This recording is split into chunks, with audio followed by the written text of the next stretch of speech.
Apat po ang articles of impeachment doon sa dokumento ng House Justice Committee na ating nakita. Una, culpable violation of the Constitution and betrayal of public trust in relation doon sa alegasyon na nagwaldas si VP Sara ng milyong-milyong piso na confidential funds. I read from several media reports that the 125 million pesos OBP confidential funds in 2022 were reportedly utilized in just 11 days. This is wrong because I personally disposed the money in less than 24 hours.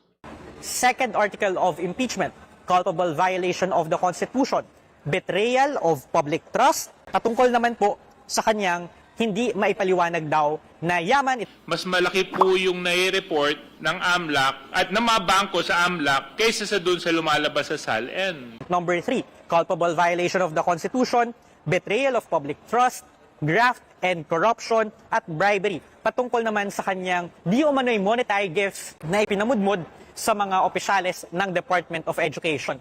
I received a total of 9 envelopes labeled Hope. My concurrent position on DepEd during that time.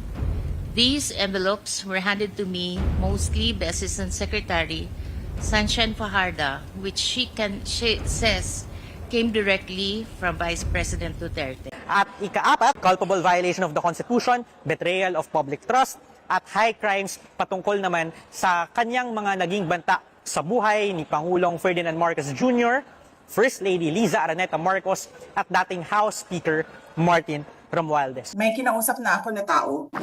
Sinabi ko sa kanya, kapag pinatay ako, patayin mo si BBM, si Liza Araneta, at si Martin Romualdez. No joke.